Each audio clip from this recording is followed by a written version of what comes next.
Salut à tous, c'est Fructesco Finance. On se retrouve pour une nouvelle vidéo. Ça fait pas mal de temps que j'ai pas pu en faire, donc ça fait à peu près 8 mois. Donc voilà, c'était pour vous dire que je vais reprendre les vidéos mensuelles et pendant les vacances j'essaierai d'en faire plus. Euh, donc cette vidéo a pour but de faire un bilan patrimoine et de son évolution depuis ces 8 derniers mois. Donc ce qu'on peut voir c'est que j'ai quand même pas mal pu augmenter mon patrimoine si on regarde la comparaison comparé à ma dernière vidéo. Ça fait plus 8000 euros de patrimoine à peu près, donc c'est assez conséquent. On peut voir que c'est surtout la partie action qui a augmenté, donc en fonction de mon DCA et aussi de l'augmentation des indices. Donc ça on se penchera dessus un peu plus en détail juste après. On peut voir aussi que ma partie court terme, donc ma partie cash, a diminué parce que j'utilise un peu de mon cash pour augmenter mon DCA chaque mois. Donc on peut voir en termes d'actifs financiers, on peut voir que tout a un peu augmenté, donc par exemple, le MSCI World a augmenté de 2000 euros, pour le Momentum ça a pris à peu près 5000 euros. Bon, je fais pas de DCA dessus, mais j'ai investi un nouvel actif, donc le Bitcoin près vers décembre dernier. Donc depuis ça a baissé, mais c'est un investissement à long terme, donc ça ne me préoccupe pas du tout.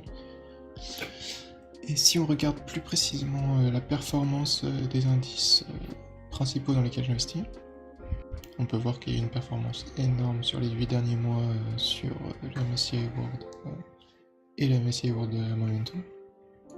Donc ce qu'on peut voir c'est que le MSCI World a pris à peu près 14%, alors que le Momentum a pris à peu près 22,5%. Donc ça fait une énorme surperformance pour le Momentum.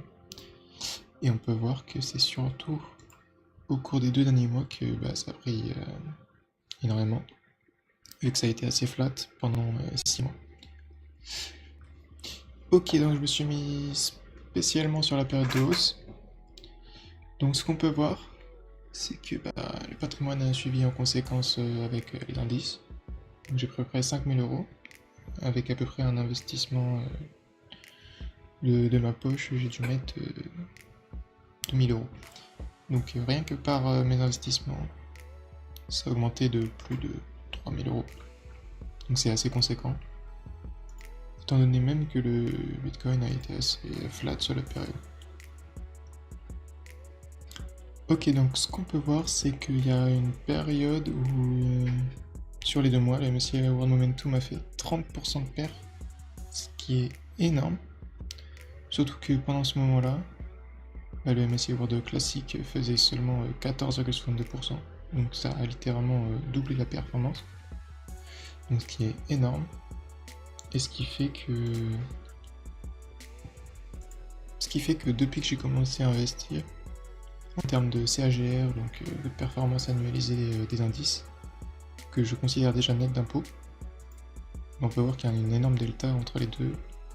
Donc 13% annualisé net d'impôts, donc j'ai enlevé la fiscalité du CTO. Et pareil pour le MSCI World classique, qui a l'avantage d'être moins fiscalisé sur PEA. Donc on peut voir qu'il y a 5 points, 4,2 plutôt, points de surperformance du côté momentum, ce qui est énorme, et ce qui a beaucoup contribué à augmenter mon patrimoine au cours des deux derniers mois. Ce que je voulais vous montrer aussi, donc j'ai créé une feuille sur laquelle il y a les prévisions de ma poche, sur lesquelles j'ai une prévision de ma poche, investissement, etc. Et donc si je continue mes investissements avec un DCA mensuel de 500 euros, avec une inflation à 2%, et avec des prévisions de performance assez conservatrices, donc 7% pour les MSCI World classique et 9% pour les MSCI World Momentum, et même avec des impôts assez conséquents qui augmentent, on considère, et ça me fait arriver à 40 ans, enfin au bout de 44 années de travail, donc pas 40 ans du coup, à un patrimoine net d'inflation et d'imposition à 1 million. Alors que si on enlève l'inflation, ça viendrait à 2,5 millions. Ce qui me permettrait de me générer un revenu mensuel net d'impôts et d'inflation de 2,6 000 euros. Ok, et nominalisé de 6 240 euros. Aussi, ce que j'ai rajouté au dashboard, c'est que vous voyez les petites cases cochées. Si je décoche cette case, ça m'enlève le cash. Et si je décoche cette case, ça me compte net d'imposition comme si je vendais tout au moment T. Et du coup, à partir de maintenant, quand je ferai les vidéos présentation et update du patrimoine chaque mois, je comptabiliserai ça comme ça. En tout cas, merci à ceux qui regardent cette vidéo, même si ça fait 8 mois que j'ai pas pu en faire. J'espère qu'elle vous aura plu et que vous voudrez voir d'autres vidéos. N'hésitez pas à me donner des idées de vidéos si vous en voulez, que ce soit sur le dashboard ou encore sur d'autres indices, etc.